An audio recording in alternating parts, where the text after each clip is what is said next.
My name is Craig Mitchell. During working hours, a judge assigned to a felony trial court. Early mornings, I have a running program on Skid Row. So you're the running judge. That's sort of what folks call me. And yet, some of your close running buddies are convicted felons? Yes. Came all the way right here. I just dropped my window. I started shooting at them, and when they both fell, I knew I'd hit them. I like a nice chambers, I like a nice office, but that sort of all falls apart when you get behind the couch because it's sort of a catch-all. Running socks, okay, you can see water bottles, you can see other shoes, there are shirts. Yeah, the neat ordered chambers falls apart behind the couch. The cases that come before me are some of the most serious cases that criminal courts hear. They would be murder, attempt murder. These are the cases that the law punishes most severely. Raphael sent me this when he was still incarcerated. This is actually a model of his prison cell. This is essentially where Raphael spent 28 years. Back in 1982, I got arrested.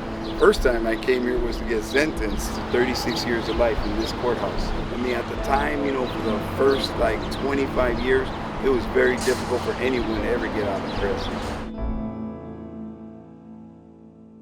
You guys are about the most unlikely running buddies in the country. We have a judge and someone once convicted for murder. How did you guys get together?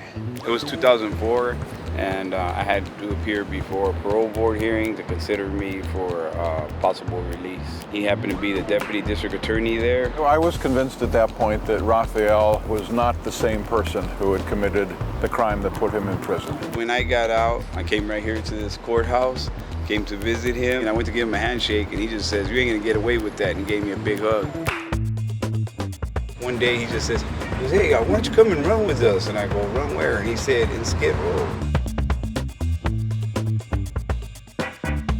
What is the Skid Row Running Club? People who are recovering from alcohol and drug addiction, people that have some degree of criminal history, then professional men and women who mentor, assist, the people who are putting their lives back together again. Before I used to run away from cops, and now I'm running with some cops, and I'm running with lawyers, I'm running with a judge, I'm running with rich people, poor people, Asians, African Americans, white, Hispanic, people from all across the field.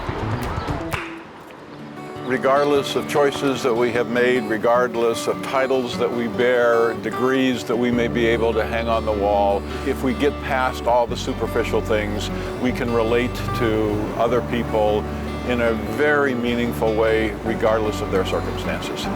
Running bills up, it's freedom. It's freedom. And you can do a lot of things inside prison. You can look at the sky and everything, but out here the sky looks better. The running out here is better. And in that freedom, you guys became running buddies. I am friends with Raphael because of the good character traits that he possesses. I call him Craig. He's not a judge. His mom named him Craig. And I have no doubt that Raphael and I will have a friendship that will last our entire lives. Okay? I mean, our friendship at this point has gone on for well over 10 years, and it just grows. Very good. God bless. And the two of you have run all over the world together. We have.